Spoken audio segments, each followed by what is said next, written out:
Baru-baru ini ramai headline, 60% penduduk Indonesia hidup di bawah garis kemiskinan. Panik nggak? Atau kaget? Atau justru marah? Nggak apa-apa, wajar kok. Tapi jangan buru-buru tarik kesimpulan. Karena ini bukan soal mana data yang benar, tapi soal kita paham nggak sih apa makna di balik data-data dan angka-angka itu. Jadi begini, angka 60% itu datang dari World Bank atau Bank Dunia. Mereka memakai standar global. Kalau penghasilan kamu di bawah 6,85 dolar per hari atau sekitar 41.000, berarti kamu masuk kategori miskin secara global. Itu sekitar 1,24 juta per bulan per orang. Kalau satu keluarga isinya 5 orang, artinya satu keluarga dianggap tidak miskin kalau penghasilannya minimal 6,2 juta per bulan.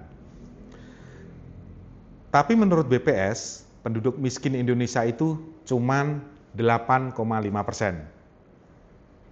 Jadi beda cara ngitungnya. BPS memakai pendekatan kebutuhan dasar. Apa itu? Cukup nggak buat makan, tempat tinggal, pendidikan, dan kesehatan. Dua data ini nggak saling bantah, cuman beda kacamata aja. Yang satu memakai standar global, yang satu memakai realitas lokal. Kalau kamu tinggal di kota kecil, penghasilan keluarga 3 juta per bulan, BPS mungkin masih menganggapmu aman. Tapi kalau memakai standar global, kamu udah masuk zona rawan. Masalahnya, di antara miskin dan kaya, ada sekelompok besar yang sering nggak kelihatan, yaitu kelompok rentan. Gaji hanya cukup buat hari ini. Kalau ada satu yang sakit, apalagi satu lagi kena PHK, langsung jatuh miskin. Dan ini bukan segelintir, ini hampir mayoritas. Yang dibilang miskin oleh Bank Dunia itu 171 juta orang. Yang menurut BPS belum miskin pun belum tentu sejahtera. Jadi sama saja. Nah, ini yang penting. Setelah tahu realita ini, pertanyaannya kita mau kemana? Karena kemiskinan itu bukan sekedar status, tapi kondisi yang bisa berubah kalau ada arah dan usaha. 1. Ubah cara pikir kita soal cukup dan layak. Kalau kita nggak bisa terus memakai standar hidup yang cuman soal bertahan hidup. Hidup layak itu juga soal bisa berkembang, bukan cuman bertahan hidup. Yang kedua, lindungi kelompok rentan. Jangan tunggu kelompok ini jatuh baru dibantu. Akses jaminan sosial, pelatihan kerja, dan perlindungan sosial harus menyasar yang hampir jatuh ini. Bukan cuma soal udah terpuruk, baru dibantu.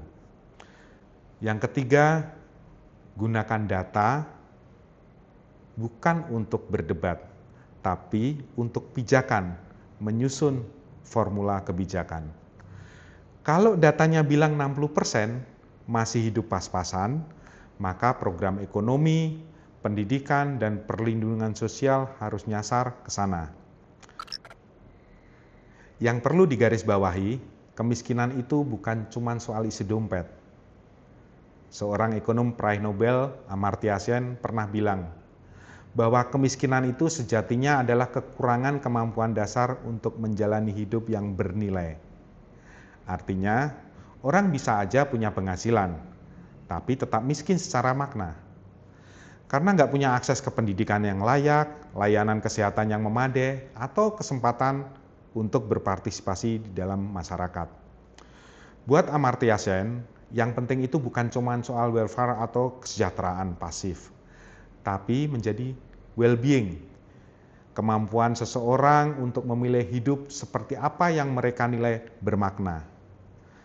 Jadi, saat kita bicara soal kemiskinan, kita juga sedang bicara keadilan. Soal ruang yang adil untuk tumbuh, bukan cuma sekedar bertahan.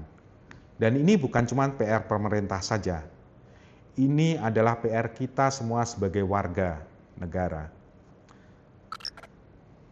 Saya Cus Darmawan, dan ini suara kita untuk Indonesia yang nggak cuma bebas dari kemiskinan, tapi juga memberi ruang untuk martabat dan harapan.